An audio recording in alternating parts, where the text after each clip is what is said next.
Happy New Year. Welcome to 2025.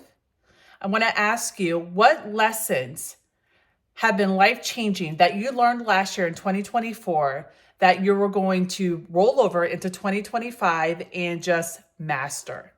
Okay. Now, last year was what was a pivotal moment in my life in many different ways. And one of the things that I'm bringing over into 2025 that I've learned that I've really gotten good at and that I feel like I've almost mastered is how to set self-respecting boundaries with the difficult people or the people who aren't as prominent in my life or that don't really add that much value and make my life better, right? They're just a bit more like, how can I say it? I don't know, dramatic, drama.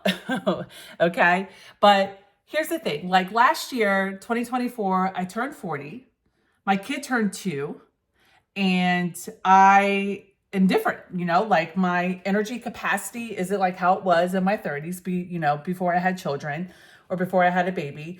And I also just was learning a lot about myself in, obviously many new ways. And one of the things that dawned on me that has been very important, what I've learned, and I'm talking about this because I wonder if this is the same for you, is that you realize after hanging out with certain people or giving your time or your energy or your emotion or your resources to certain people in your life, now you got a better idea of who you want to pour into and who you want to keep your distance from, right?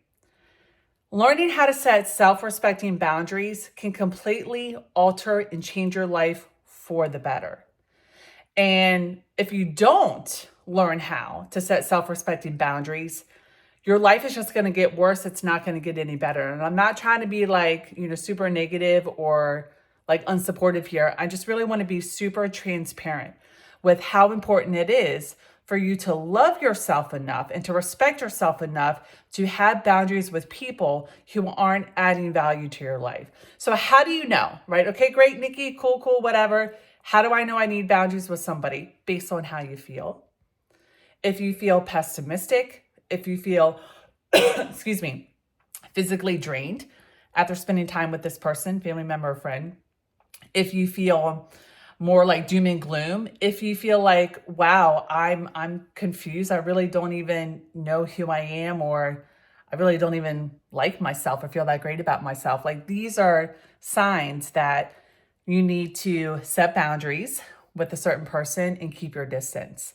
And here's the thing, it's very simple on how you do this. I'm going to give you a few things, a few tips on how to set boundaries with people who you need to set boundaries with. Number one, just because they call or text you doesn't mean you need to take their call or text them back, okay? Number two, let's say they're like a parent or a sibling and you're used to communicating with them, but you never feel good after you do.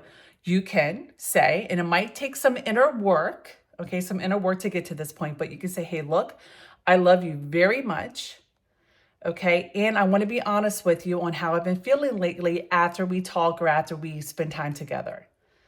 Okay, so I had to do this recently with a beloved family member of mine, and setting this boundary, how I'm about to share it with you, has really worked. It has really worked. I told them, I said, look, I love you very much. I am so proud of you, what you have, done for your family, what you've accomplished in your life, all the growth you've had recently. But I got to be honest with you because I don't want to betray myself. I want to be honest with myself. When we get together and we talk about certain topics, so whatever the topics are for you. So for me, it was about religion. It was about health. It was about money, like certain topics. I told this person, I said, I feel like you get really aggressive and the tonality is a bit like threatening or scary for me. Like I don't enjoy talking about these topics because I feel like you come off very aggressive and abrasive and it drains me. Okay, so, and I say this with love, I say this with respect. So I just, that's where I'm at right now. And that's why, we're not going to be talking as much, or I haven't gotten back to you as quickly as I used to, is because I have limited energy, now that I'm a little older, now that I have my 2-year-old, and now that I'm, back to working like full time and, helping clients and building my business and all that, like this is where I'm at. So I love you, and do you have any questions for me or anything you want to say about that? and it went good. So since I had that conversation, I mean, it's been, yeah, I did that in my after my birthday, so in June. So it's been like 6 months. I've seen this person a few times after. We're very cordial together, but we don't talk in between, family events. And I'm telling you, it's been so liberating and freeing having this boundary with this person.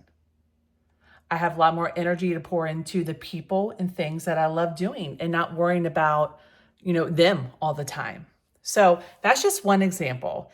Now, and that's how you can do it respectfully and compassionately. Don't make it about them as much as you need to make it about you and how you feel and where you're at. So if you can communicate that and articulate that this boundary has to do with protecting you, and you're grounded in that, like you really believe that that's really the case, and you do want to become a better version of yourself and really just have a better, more like peaceful and fulfilling life, you can communicate any difficult thing respectfully and compassionately, and I would say confidently with more ease. It will take practice, right? But anyway, I'm going to wrap this up because my hand is about to oh my God, break off. Move it over here. But yeah, I mean, the biggest lesson I learned in 2024 and that I'm taking with me that I'm really proud of, that I've flexed this muscle and that it's gotten really strong, and that I'm taking with me into 2025 is how to set self-respecting boundaries, honestly, for the higher good of all concerned, of everyone concerned. Okay.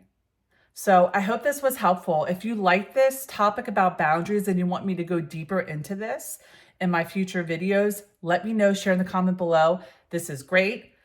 I like where this is headed, but I need more context. Share in the comments below. Yes, more videos, more tips, more like one-to-one, like one specific steps on how to set boundaries with examples. Share that below in the comments, okay? And okay.